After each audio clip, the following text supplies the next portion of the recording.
promises lie within me. Oh, I am the foundation. I am the spark, my creator's masterpiece, a light that pierces the dark. Got the strength to build, to shape my destiny. I am the building material. I am finally free.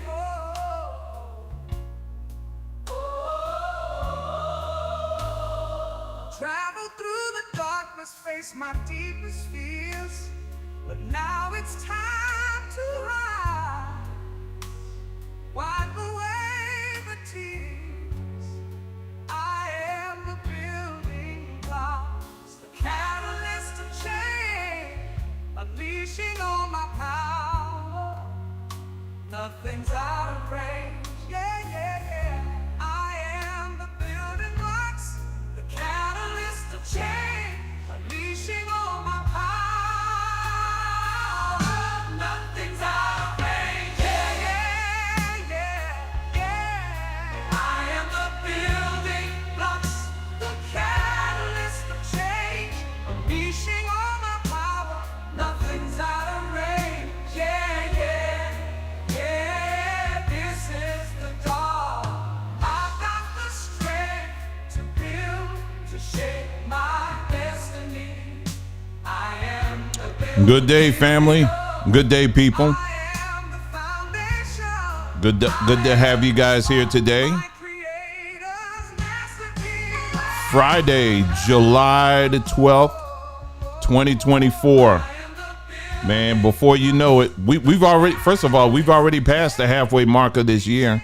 I don't know if you believe that or not. I don't know if you understand it or not. We're literally almost halfway through this year of 2024. It's crazy, ain't it? It just, I blink my eye. Next thing I know, I'm in the next week. It's crazy. It's something, but man, time is going fast. At least that's what it feels like to me. I mean, just so many things going on and all of that. And so again, glad that you guys are here. We have once again, congratulations. We have once again crossed the finish line for yet another week. And regardless of what happened this week, the good, the bad, the indifferent, or whatever, you are moving ahead. Okay, so just keep that in mind. You are definitely moving ahead. You're moving forward. And you just got to make sure that you are doing everything you can so that you can continue, to move forward, but move forward successfully. Okay. And, because there's also some people, time is moving forward, but they're not. That's the other side too. So don't be deceived just because time is going fast. It doesn't mean I was watching, it was a video that came up on my timeline, and they asked this older black man, I think it was in Michigan, and they asked him who he was going to vote for, and he says, well, I'm at a point right now where I can't even watch videos now.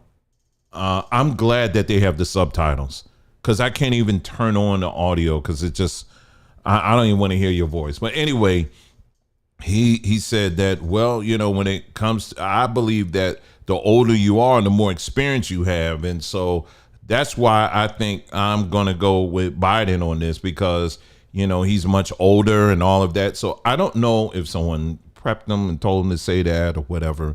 But just because you're old don't mean that you're wise or you're smart. Okay. So again, one more time for anybody that's in the house, I don't care who you vote for. Okay. I really don't. All right. I'm not leaning you and trying to push you one way or the other, because what we're about is looking at the people behind both sides on this platform. So we don't care as far as if you're a voter or you're not, if you're a red guy or you're a blue person or pink or whatever. None of that's matter. All of that is just one big show at the end of the day. What we really care about and what we really should be concerned about is what goes on, who are the controllers behind the scenes. And so today in this video, we're going to take a closer look at this immigration thing. Now, there's some things Many of you have heard about immigration, the impact. We don't really have to belabor that point, the impact that it has, particularly where Black Americans live and all of that. We don't really have to belabor that because that's already been established. We know that. But what we're going to do in this broadcast is that we're going to actually kind of zoom out and look at it from a much wider worldwide perspective. And we want to specifically look at a certain group of people that seems to be the ones that are pushing this thing. We also going to look at the why they are pushing it. Okay.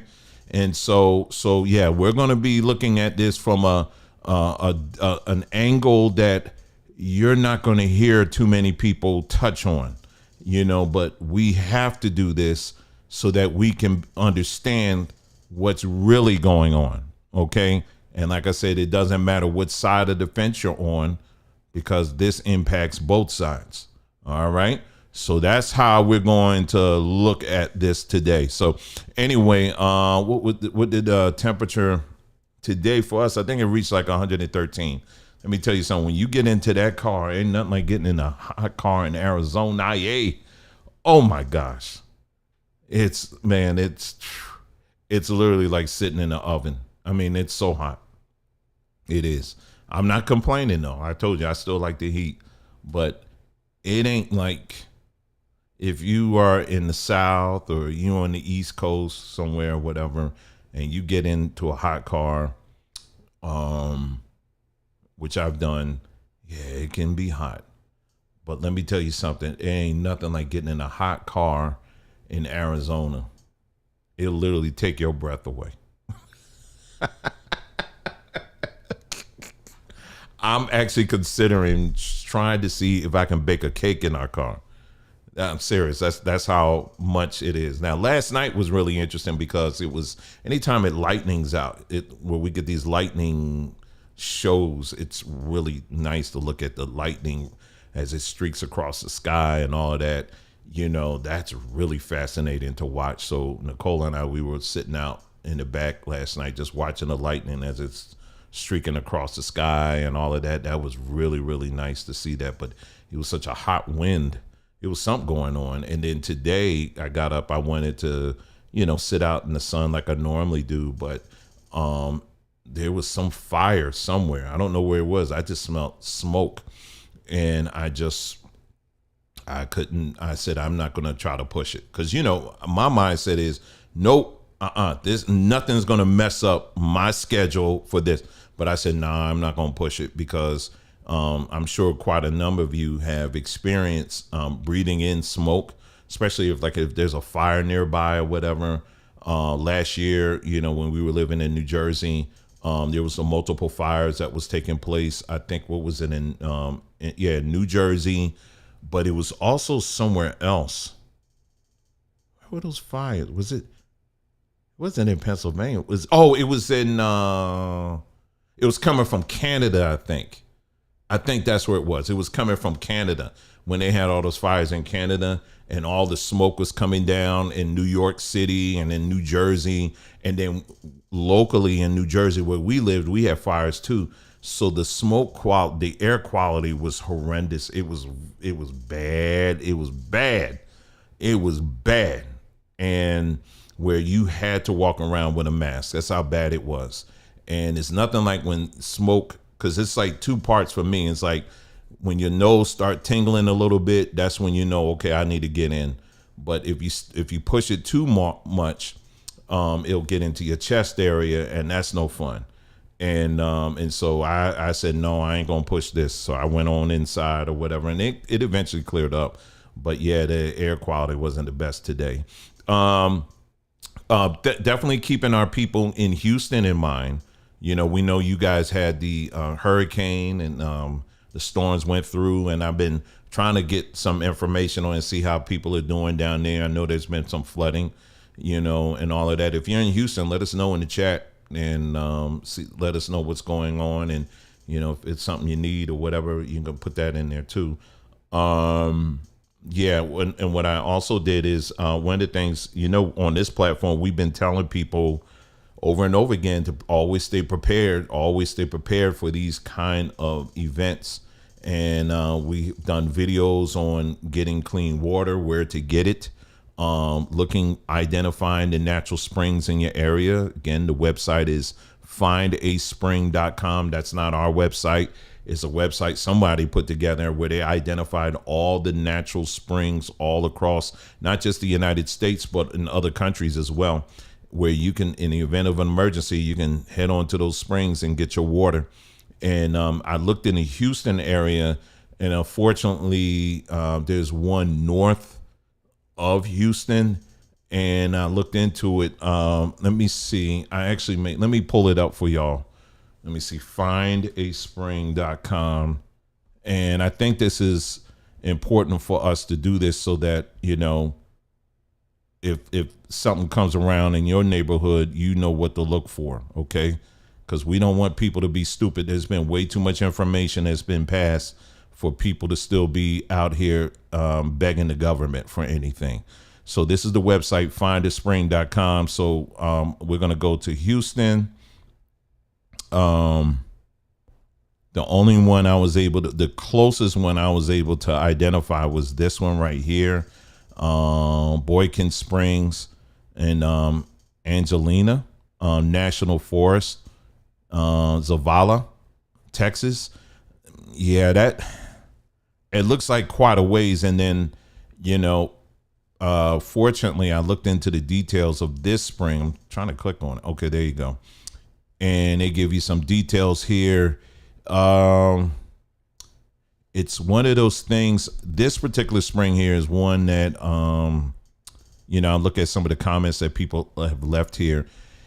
You would definitely want to call up there first, see if you can call up there if they have a main office. Since it's in the national forest, you will definitely want to call there first and see, if they can give you some additional information.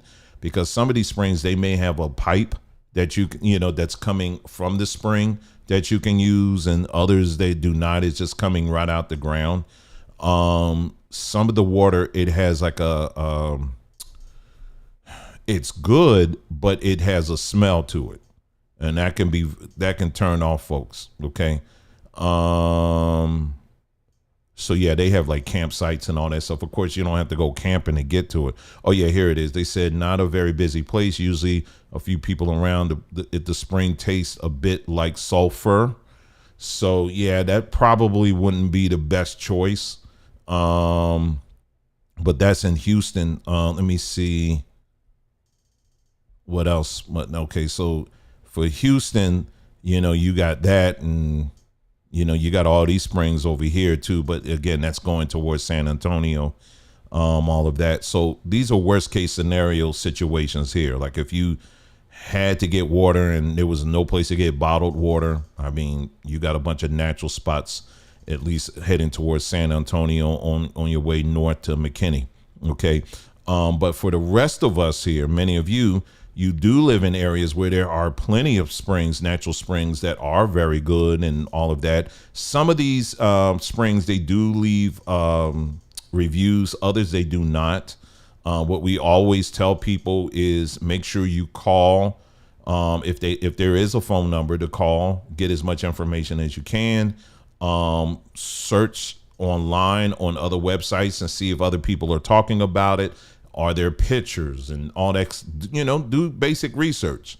And then even when you go up there or down there, wherever you're going, you also want to talk to the locals and find out what are their thoughts on that spring. Do they use it? How long have they been using it? That kind of thing. Okay. And so, yeah, so you definitely want to do that. The other thing that we have been advising people to do is, I know at Walmart, they have these BPA free 6-gallon and 7-gallon containers. I think I pay between $17 and $20 per container. And you want to get BPA free, which means that you can store it a little bit longer. Of course, the better option, of course, would be if you can get a glass container. But that's going to be limited in size. But if you can get a glass container, that would be even better. But a BPA free container would be the best option. Okay. And what we typically do in our household is that we fill up I got like 6 of them, and I'll say once or twice a month I'm filling them all up. So we don't really do the bottled water thing, but if we needed to, we can do that. That would just be extra. But we do have extra water here just in case. I mean, we're living in the desert. I mean, it would be dumb. It would be dumb for us not to have extra water stored away any place.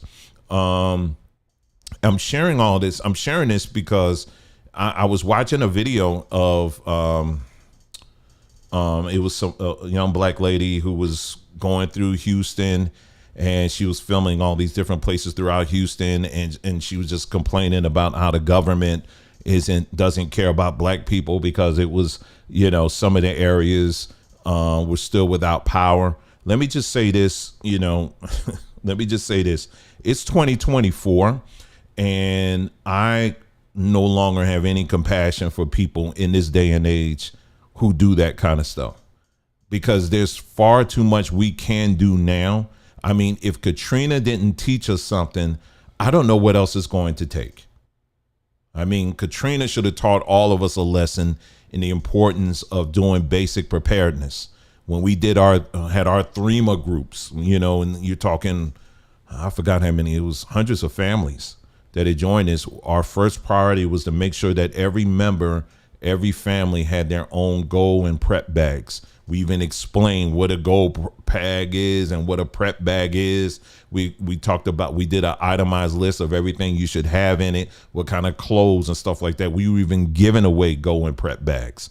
And, so we were very, very serious and very, very committed to this and making sure our people were prepared, for these, crazy events, that are going to keep coming.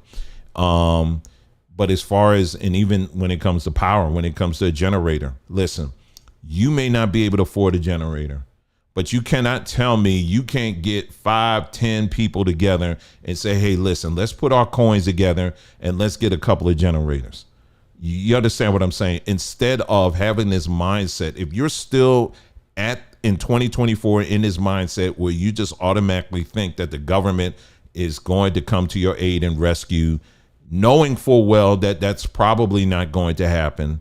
But then then after that, you're just going to sit around and complain about it and talk about how racist the government is and they don't care about black people and all that stuff.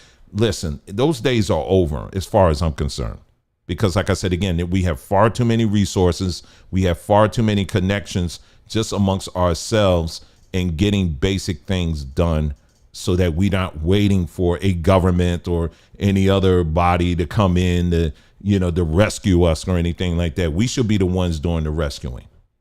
There's far too many black people out here that I know about that own land that have spring water on it. And we should be connecting with people like that. But it ain't just black people. I don't care who it is. If they got water and they were willing to give it up, shoot, I'm your friend. What you need me to do? You want me to cut some grass? Whatever I got to do, let's connect so that my family's straight. You need to be thinking about these things now. Okay. We're going to be, as right now we're in July, then August, we're going to be heading in that hurricane season again. For people in the Midwest, I don't know what tornado season is, but you get those. So be thinking about these things now and being proactive. Be proactive. Stop waiting for someone else to come in and having that mindset. Okay. And if what you can't do, you can get with people that can do it for you. And then likewise, everyone can do something. I don't care. Even if you're in a wheelchair, there's something you can do. There's something you can add. And so don't see yourself as a victim. See yourself as a contributor, so that, at the end of the day, when things do break out, you straight, you good. Okay. So that's just kind of I don't know what that was, a public service announcement. But I want people to know, hey, listen, we need to start thinking about these things now.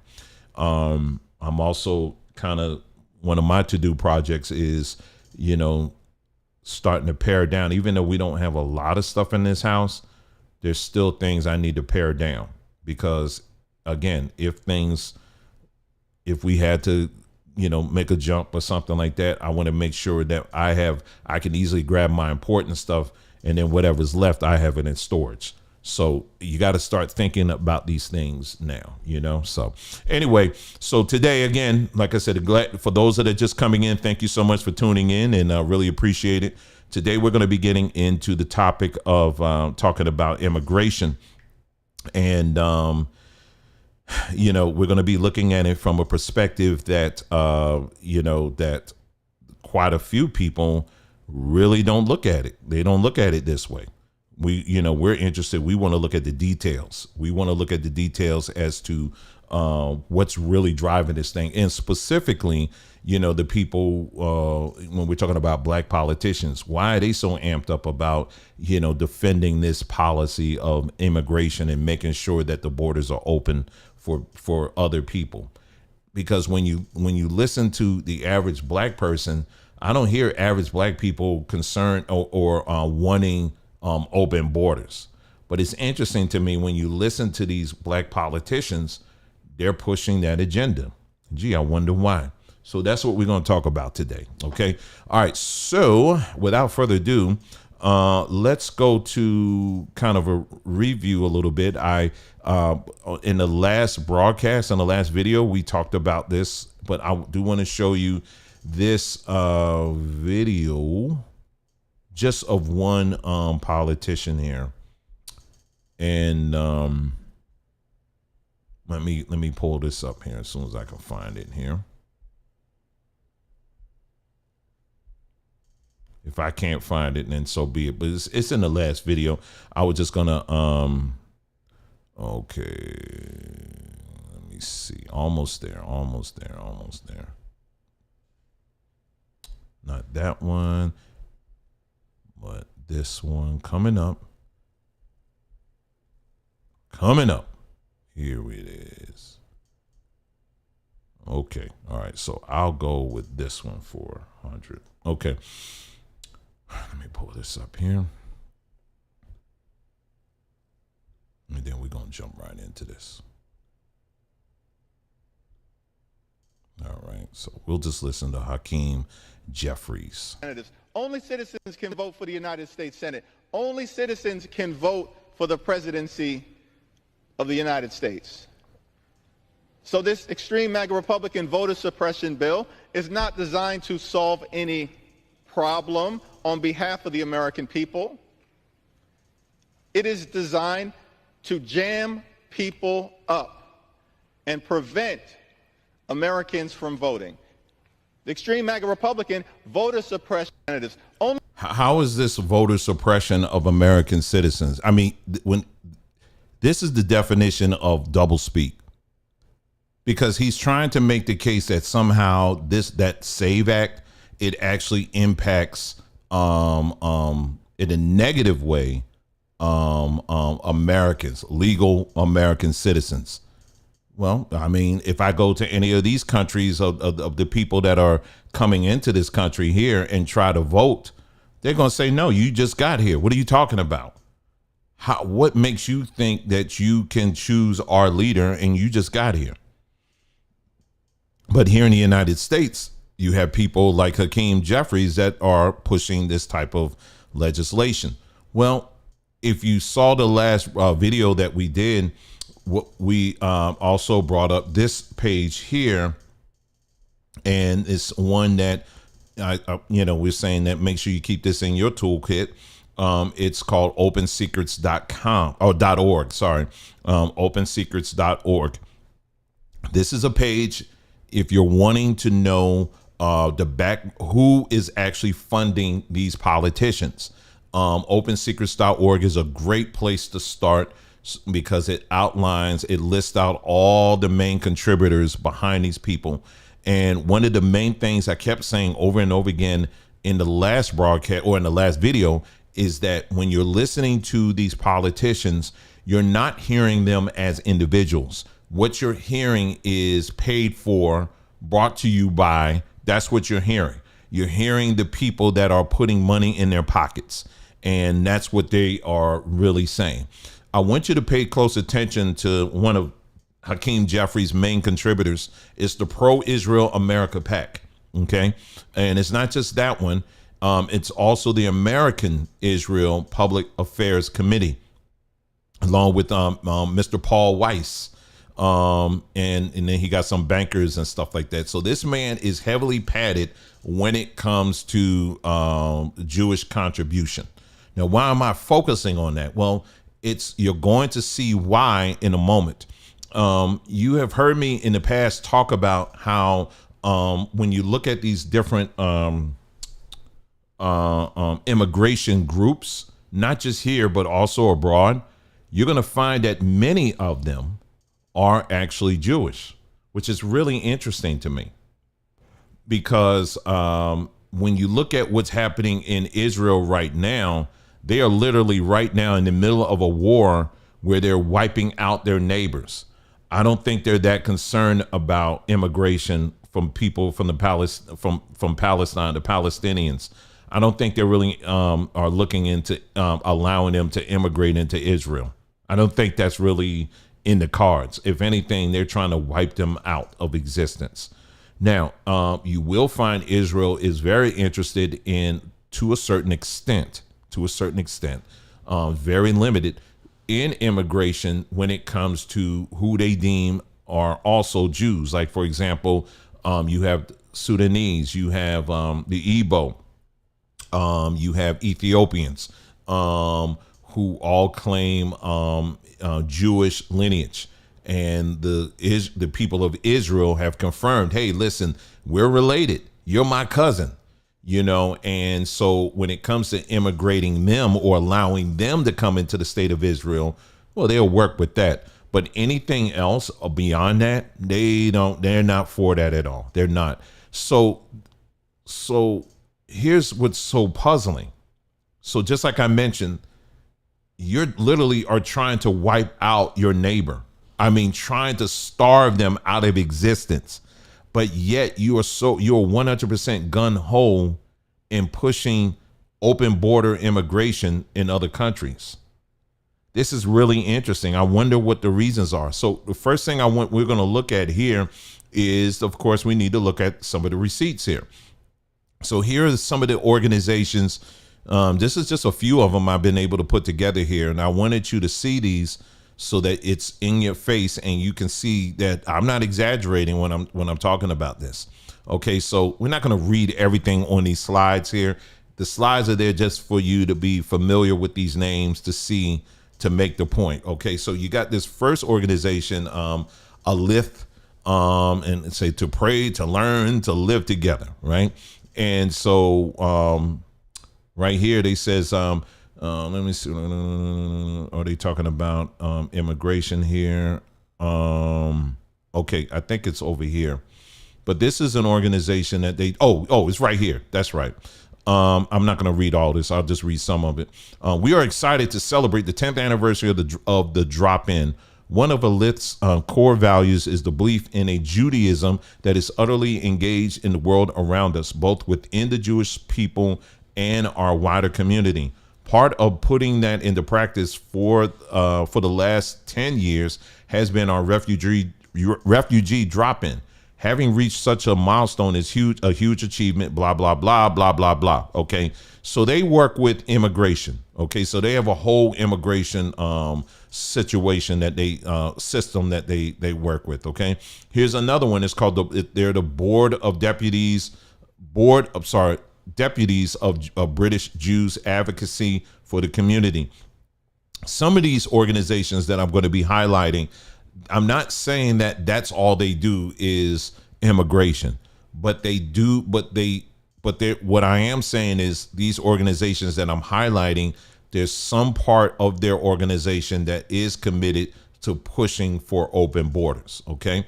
All right. So this one here. Okay. So let's move on to the next one. Here's another one called Refugees Internationals, founded by Sue Morton and another Jewish person. Refugees International, and don't need to say any more than that. They're telling you exactly what they're about. Here's another one, World Jewish Relief, refugee employment.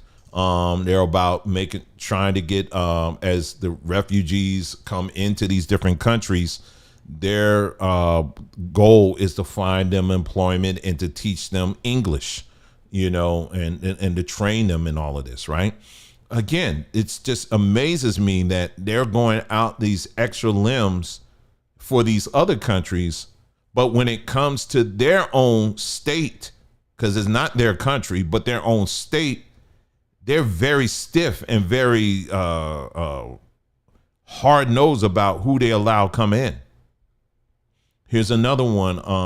Is named by a gentleman named Rene Cassin. All right. And this is another organization that is committed to the key word here is human rights. And then under the umbrella of human rights is immigration. So this is another Jewish organization. Here's another one called Liberal Judaism, social justice. Again, they put it under social justice. When you go through their website, there's an aspect of them that do work with pushing open borders and immigration into other countries. Here's another one is called Religious Action Center of the Reform Judaism. And I'll read this part here, and this is what they say. They said, welcoming the stranger or immigrant is a core part of Jewish tradition, mentioned in at least 36 times in the Hebrew Bible. Full stop. Yes, it is mentioned there, but it's welcoming them into Israel, not in any other countries, but Israel. We know how to read over here. Okay, when the Bible's mentioning that, they are mentioning welcoming the stranger in amongst Israel, not in other people's countries. Nowhere in the Bible is it saying when you in Egypt, make sure you welcome the stranger. Huh? Or when you're in these other countries, make sure you welcome the stranger. It doesn't say that. It's talking about in their own land. You see how they twist it up? But people who don't read the Bible, they miss this. They just skim right over this part.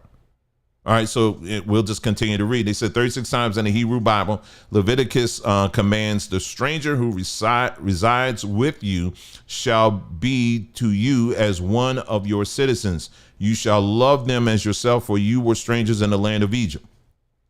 Our own people's history as strangers reminds us of the many struggles faced by immigrants today, and we affirm our commitment to create the same opportunities for today's immigrants that were so valuable to our own community not so many years ago. So again, if you are so moved by that, if this is your driving thing, then y'all need to take that to Israel and you need to work that out, make it into a reality. Start having flying over people from South America over to Israel. Start flying people in other parts of Africa who don't claim Jewish lineage. Start flying them into Israel. Start flying people who are leaving China or some of these other countries. Start flying them into Israel. Of course, they won't do that. But you see how they kind of skim over their Bible just enough? Anyway, let's move on to the next one. This one is called AJR. All right. And this is another one that is committed to pushing for open borders and immigration. Here's another one called Pears Foundation. All right. We'll just read a little bit of this. And, in these organizations, like I said, they may not, like the organization like this, they deal with other things, but there's a component of them, of the organization, that does deal with immigration. Like it says here, Pears Foundation generously funds the Coram to call for a future immigration system that upholds children's rights, to ensure that children and young people and those caring for them are empowered to take steps and secure their future, blah, blah, blah, so forth and so on. All right. So this is another organization. All right. Let's go on to the next one. This one is called Israel Aid. Israel Aid, our mission is to support people affected by humanitarian crises. We partner with local communities around the world to provide urgent aid, assist in recovery, and to reduce the risk of future disasters. Okay, that's another one. All right, here's another one. See, it goes on, y'all. See, this is the kind of, when I say research, this is the kind of stuff you have to do if you're trying to understand the stuff that these politicians are throwing at you. See, the average person is just going to go with the yes, you can, or, they not like us. That's all you need. But see, you can't be people like that. You got to be an individual that digs a little bit deeper. Why are these people pushing this immigration stuff?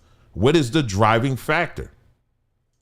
So now what we're seeing is we're starting to see a pattern of a certain group of people that's very interested in this. Right? Here's this organization called the Human Rights Watch. And they go in, they says Human Rights Watch investigates and reports on abuses happening in all corners of the world. We are roughly 550 plus people of 70 plus nationalities and countries, blah, blah, blah, blah, blah. I did a search. I said, well, what about Gaza? I couldn't find one thing about Gaza mentioned on the page. So you're concerned about human rights, but according to your page, at least I couldn't find anything where you guys are really focused on what's happening right next door to you. And then you have this one here. It's called, I don't know what it stands for. It's HIAS. It's an international Jewish organization that stands for a world in which refugees find safety, opportunity, and welcome. And then they got down here, you can see in the crowd, open the gates, Jews for refugees. So that's just a sampling.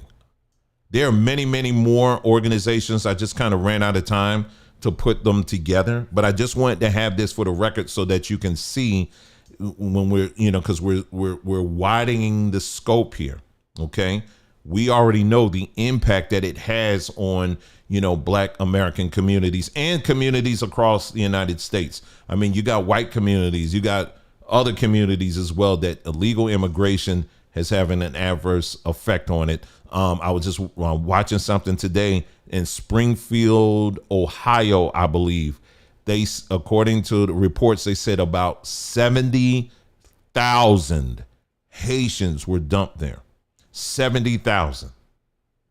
And with the mayor, according to the mayor, he's saying that they're dumping these people here. But as far as the federal aid that we need to sustain all of that, we're not getting that.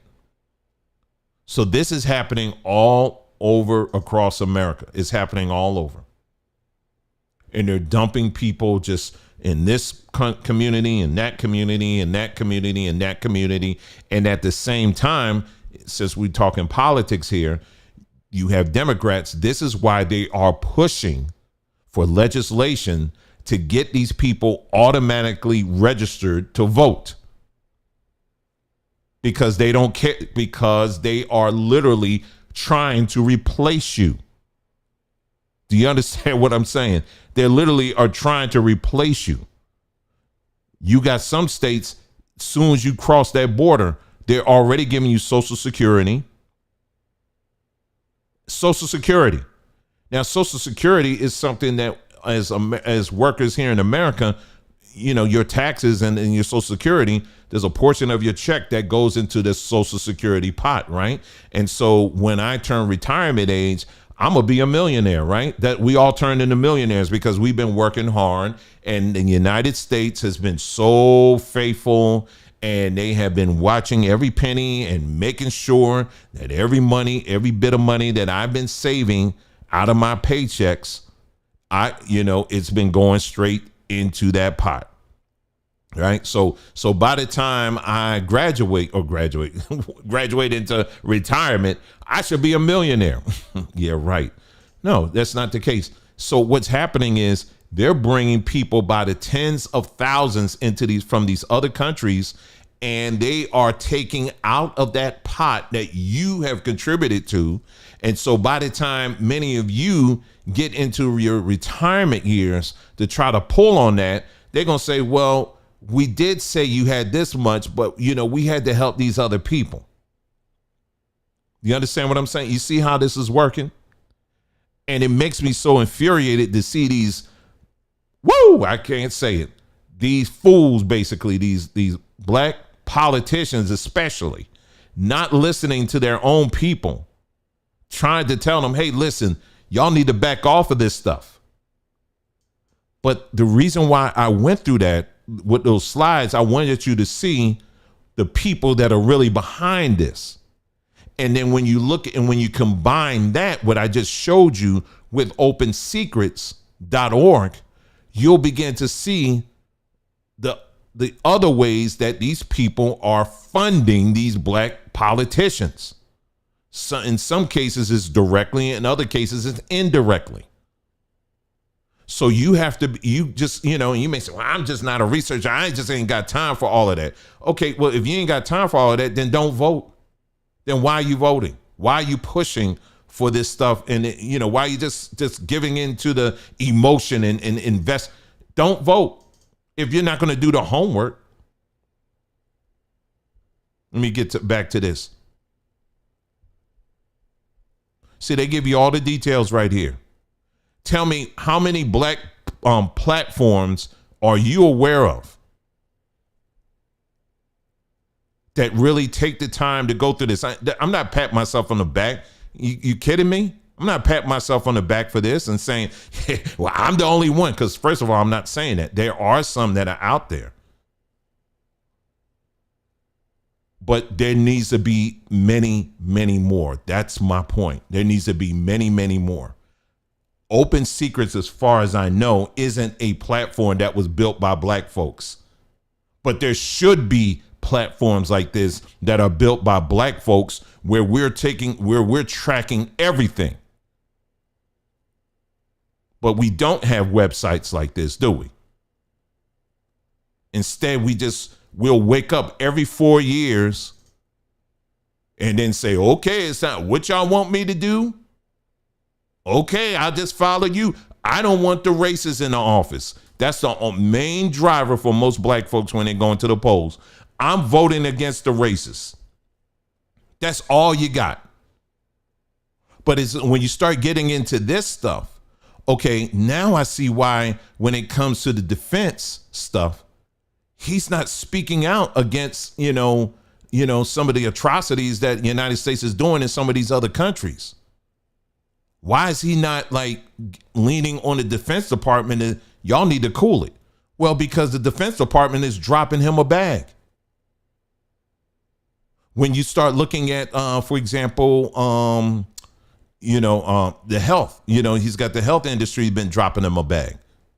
Well, these individuals are made up of pharmaceuticals and hospitals. Well, you go back a few years, what was the thing that they were pushing? They were pushing a jab, weren't they? They were pushing the jab. So they had an incentive to do that because the people that were telling them to do it were also funding them. This is why there were no dissenting voices when it came to the jab, because they were being funded. It wasn't just the politicians, but we also showed you with the PPPs, those loans, these churches were also being funded by the government. And I even said that doggone freaking church in LA, what's the name of the church in LA? Faith Dome. And yeah, I said it because they set their church up to be a place where they were issuing out all of this stuff to these people, not giving them any details, not giving them the other side of the argument, but instead, we just need to do it.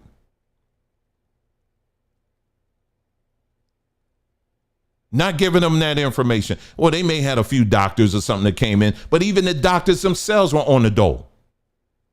You got to understand this, that a lot of these people that you're listening to, that we're listening to out here, they're getting paid. Your own doctor is paid to push certain prescriptions. They ain't just sitting up there like, I just really care about you. And, I'm just going to give you this.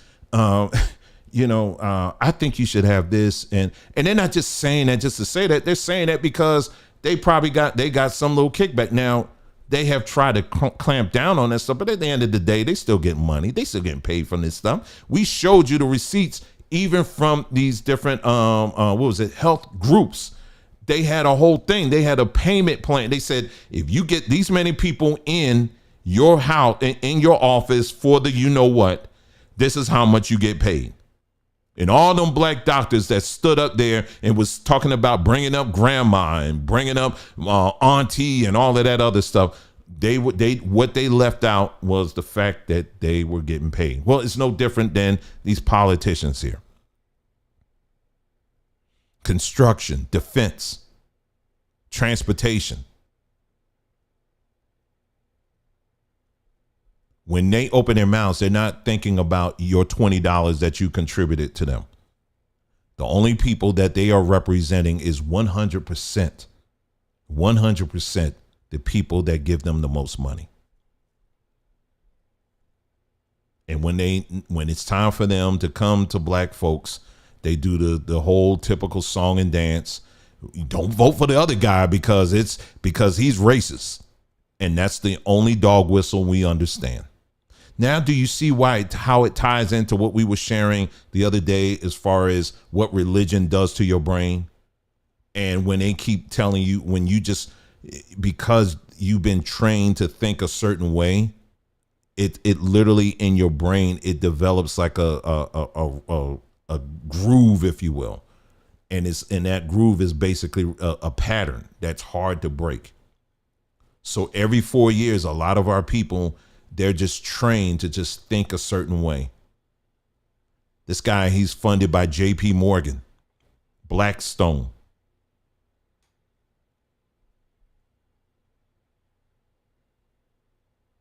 Brownstein, Hyatt, Microsoft, Pro-Israel America PAC. This is Hakeem Jeffries. And we can dig deeper depending on who you want to look at. So that's that. Okay, so I showed you that. Now let me share with you. I have a video here. Is it this one or is it this one? Hold on.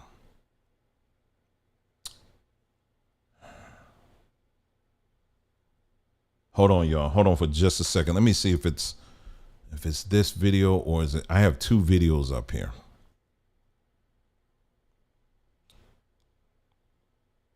I have two videos I'm going to show you, and because you're going to hear from them what their thoughts are when it comes to immigration. All right. All right. So they ain't okay. All right. So it's not this video. Okay. So let me close that out. All right. It's this video. Okay. All right. So let me play this video here. You're just going to hear some random cuts here of, their involvement when it comes to immigration. Okay. This is not a coincidence. All right, let me turn the volume up. Here we go. Right now at the top of the agenda for you from within the JCPA.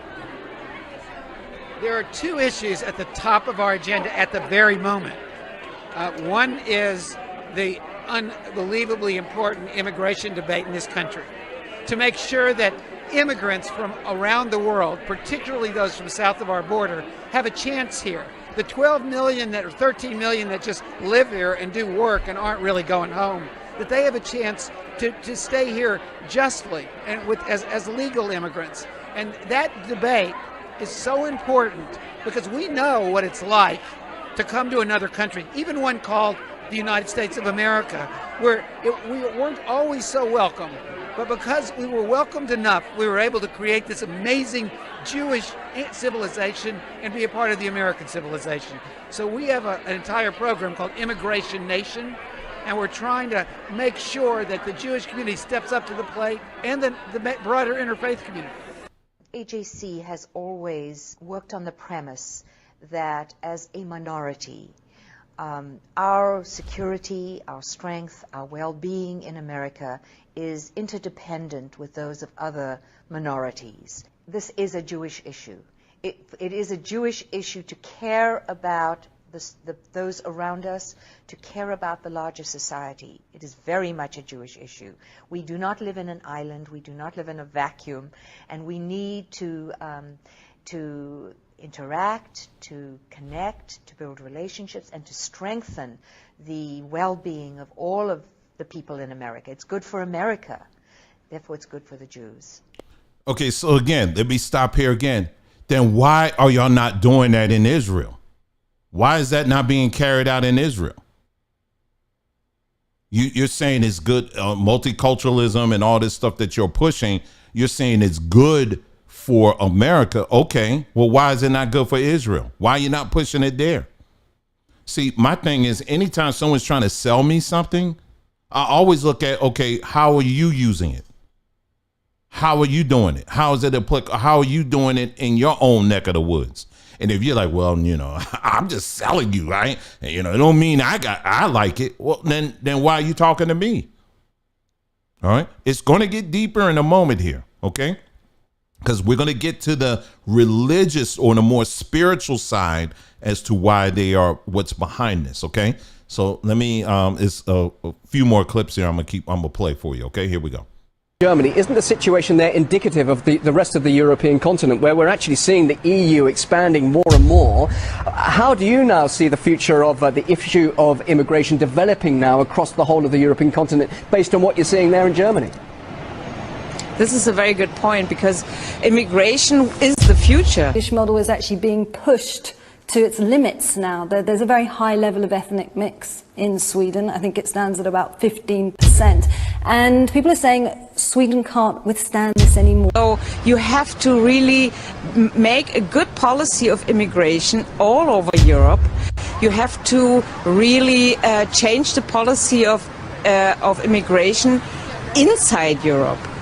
This is very important. You have to adapt the educational system and adapt all the self-understanding of the states. They are not anymore only white or only Swedish or only Portuguese or only German. They are multicultural places. Mm-hmm. Well, you see, I'm just. They're the only ones. Do a search for Chinese immigration organizations. And in parenthesis, let me tell you this. All right, let me skip him a little bit here, because he's a little too raw for YouTube. All right, so let me go back here. Let's see. Okay. All right, here we go. I've always believed that Britain is a country of migrants. I'm Jewish. Some of my family came in the late 19th century. I'm Sephardi on my mother's side. The leaders of the socialist, communist, trade union. Okay. I got to be careful on this platform here. All right. So let me skip here. Okay. I want y'all to hear her. Okay. Let me go back here. Okay. Found change. I think there's a resurgence of anti-Semitism because at this point in time, Europe has not yet learned how to be multicultural. And I think we're going to be part of the throes of that transformation, which must take place. Europe is not going to be the monolithic societies that they once were in the last century. Jews are going to be at the center of that. It's a huge transformation for Europe to make. They are now going into a multicultural mode, and Jews will be resented because of our leading role. Now, coming back to your question of the clash between the secular post-Christian Europe and the new immigration wave, which is essentially religious, yes, this is exactly what is happening. There is a clash of civilizations. And we, the Jews, we are in the middle of this clash of civilizations. Quel est l'objectif? Ça va faire. Okay, let me see. I'll skip him. I hope y'all hearing this. I'm just skipping here. Let me hear what he.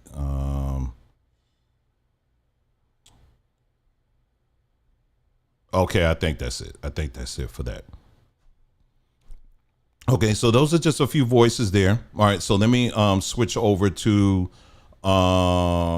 this other video here, because now what we're going to get into is the more spiritual side as to what's really fueling this and why is this such a big thing. All right, So let me scroll. Give me a moment here, and I'm just gonna bring that video up. Let's see. Okay. All right. Okay. This video is about 2 minutes long. Sorry, y'all. Hold on. Make sure. Le Mashiach viendra que quand... Hold on. Le Mashiach viendra... Trying to make it big for y'all, but you'll also see the this first one I think will be with subtitles, so I'll try to make sure it's cleared up so that you can see the subtitles.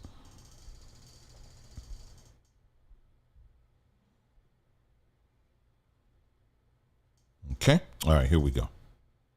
Que quand Édom, l'Europe, la chrétienté sera totalement tombée. Donc je vous pose la question, c'est une bonne nouvelle que l'islam envahisse l'Europe?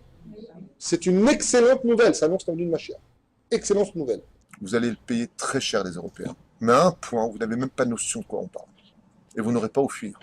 Parce que tout le mal que vous avez fait à Israël, vous le paierez au centuple. Quand l'Italie disparaîtra, quand Édom, c'est pour ça que le QG de la chrétienté qui vient de Esav se trouve là-bas, quand cet endroit-là disparaîtra, et c'est ce que veut faire l'islam, il s'occupe. L'islam, c'est le balai d'Israël, sachez-le. It's the end of days. You're going to need the iron of Esav, which represents Edom, which is the West, Europe, and the Americas, to get intermixed with Ishmael, which is basically Arabs and Muslims.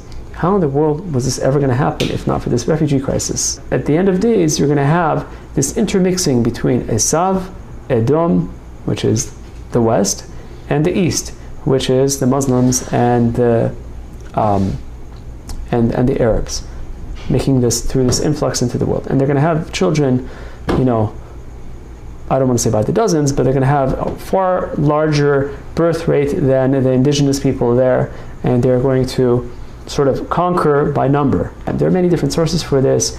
One of them in Yehezkel, chapter 14, and many other sources as far as this is concerned, where it's mentioned very, very vividly what will happen to the Jews and what will happen to Yerushalayim and what will happen to the world at that time, where there will be many, many people killed and so on and so forth. So the idea of having these refugees come into Europe, it's no longer a matter of whether it's right or wrong. It's just simply a fulfillment of what it was meant to be all along. This is the fulfillment of, you know, the Rechazal and the prophecies. This has to happen, and this is just another sign that we are nearing, you know, the completion of this tikkun of the entire world. Okay, so they basically summed it up quite nicely there, and that is the driving force behind this is really coming from their own spirituality, their Talmud and all of that, and that is that Esau is which represents everybody else. Is they said that Islam is the broom that they are using to basically blend Esau with the Muslims, and you know, with these different Muslim countries. But it's not just Muslims, but it's also other groups as well. And so this is why you see all of these ads. You know, the ads all of a sudden for you know, many of us noticed it. It's like all of a sudden out of the clear blue sky, all of a sudden we start seeing all these ads featuring multicultural families. Now, are there multicultural families that are out there? Of course they are, but not at the rate of what we were seeing on the screen, you know, or in magazine ads and all of that stuff. It's extremely forced, and they continue to do it. But we then have to look at the ad industry. Who are the major players in the ad industry? You know, I can't really go but so far in telling you the answer to that, but I think you know. In Hollywood movies, who controls all of that? I think you know the answer to that. Same thing. So this is a concerted effort to intermingle people, as even if you have to force it through something like immigration for it to happen. And the fact that we have black politicians that are so absent-minded, and the only thing they're just concerned about is making sure they have that a bag so that they can have a platform. And they don't even realize, well, some of them I think don't even realize the much bigger picture that I just explained to you just in this simple video here as to what it's really connected to. It's connected to a concerted effort to ultimately to bleed you out, to blend you out, to blend you out of existence. That's really the goal at the end of the day. And it's not just black people, it's also white people, it's all people that they're going after. Well, at the same time, if you try these same policies in their land, they won't even let it happen. Because trust me, even the Ethiopians and all that, you have cases where you have Ethiopians that aren't marrying with the Ashkenazis or whatever. You'll have that happening every so often, but it's not something that they are encouraging. By and large, the underlying rule, so to speak, in Israel is that basically y'all can come over here, but don't you be mixing too much with us. In fact, many of you are aware they had the whole sterilization program. They had an entire sterilization program for Ethiopian women years ago so that they couldn't have children. And it amazes me that these Ethiopians today that are over there, they'll be on TikTok cussing black folks out in other places. What do you think who do you think you are and all this stuff? And I'm like, did y'all just forget all of that sterilization?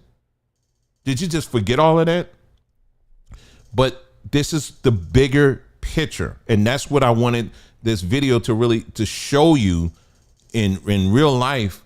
All these different organizations, because I've mentioned it before, but I don't think I've actually gone through each one. And like I said, these are just the ones I had time to put on slides, but there are many, many more. I haven't even gone through Biden's administration and the coincidental fact that some of his key people involved in immigration are also part of this group. So as you sit back here, as me personally, I don't vote. Okay. I definitely don't vote. But I do stay informed on what's going on in these different things because I want to stay aware of what's happening, because I do understand voting in of itself, it does have some weight, but at the end of the day, it doesn't matter who you vote for, because whoever you vote for, these individuals control both sides. I'm talking about these various powers that shouldn't be. They control both sides of the narrative. They fund the Jeffries and they also fund Republicans too. What did he say on here? Teen Truth said one of the pillars of Project 2025 is the support of religious conservative values, especially related to the Jewish state. Absolutely correct. Absolutely correct.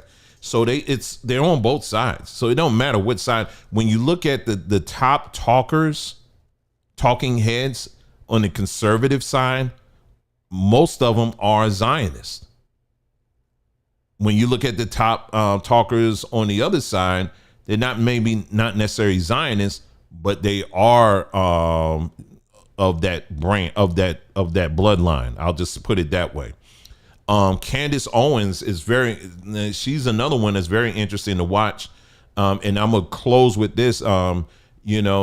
She has publicly come out and said she is a Christian, and but not just any Christian, she's a Catholic Christian or whatever, and saying Christ is king, Christ is king. But what Bible believers are not realizing is that this same agenda that I'm pointing out, you're part of it. You're part of it. Half of your Bible is the Torah. It's the same Torah that they follow. I may have to be a little bit slow on this because some people, this part is what goes over a lot of people's heads. Because you'll look at them and say, oh, I know it ain't gonna happen because no, they're the fake people and all that stuff. No, they ain't no fake people. If they're so fake, then why are you copying off of their stuff?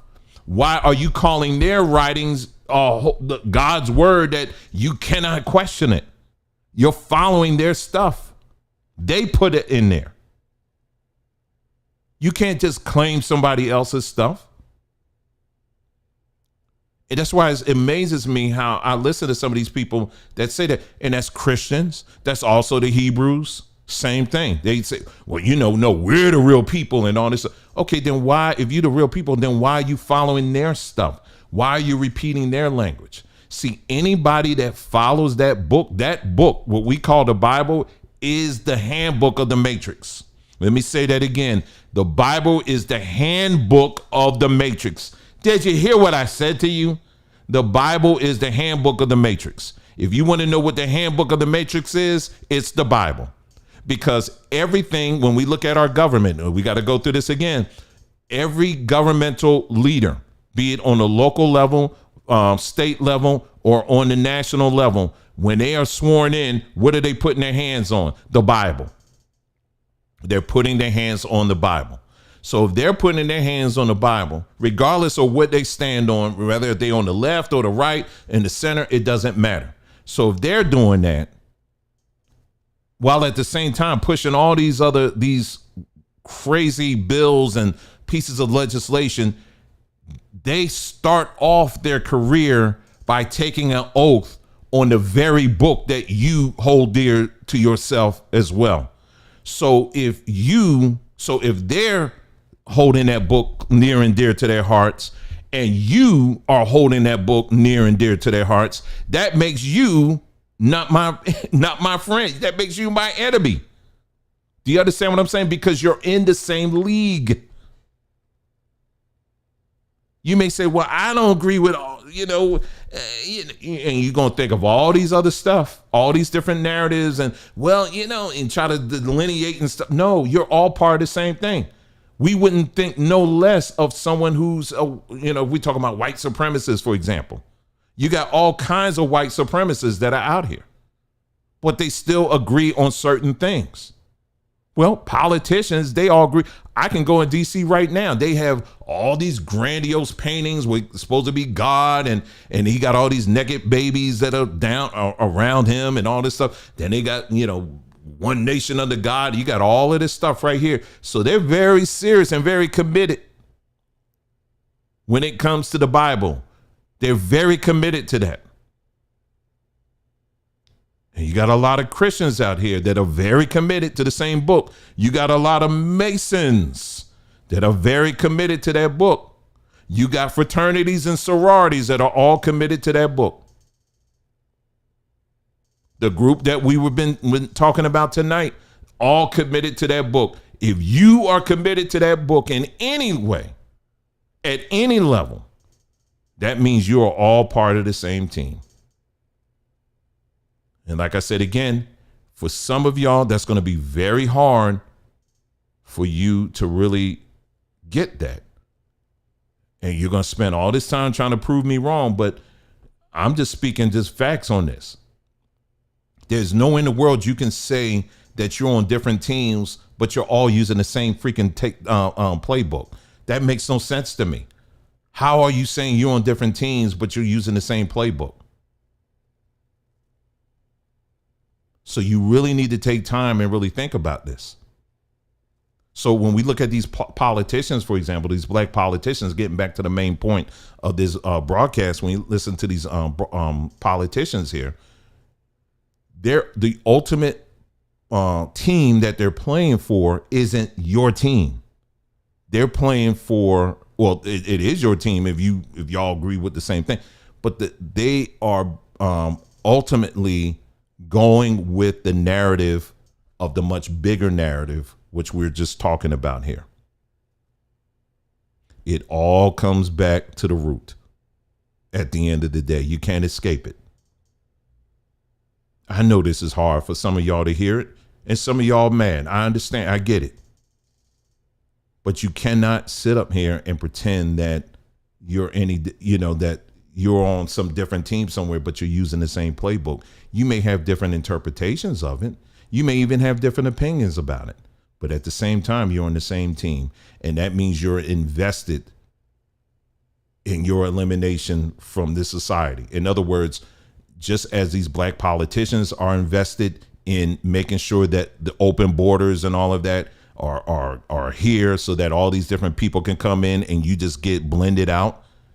Well, indirectly, you're in agreement with them.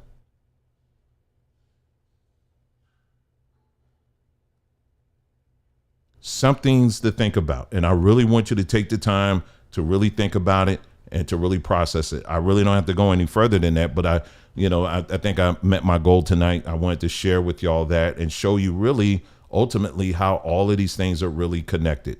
It's deep, but it's really not that deep. But it starts with you facing the facts. And for some people, that's a very hard thing to do. It's very difficult. But in order for you to break away from this matrix mindset, there's some things you're going to have to part with. You're going to have to part with it. You're going to have to part ways with it. Okay? And it takes a lot of courage to do that. Trust me. And it's not an easy thing. But this whole entire system is tied to these people. This whole entire system is tied to this system, tied to these people and their book. Okay? So I'm going to leave it at that and give you something to think about on that and process that. Okay. But that's it. That's all I have for y'all for this broadcast. Thank you so much for tuning in.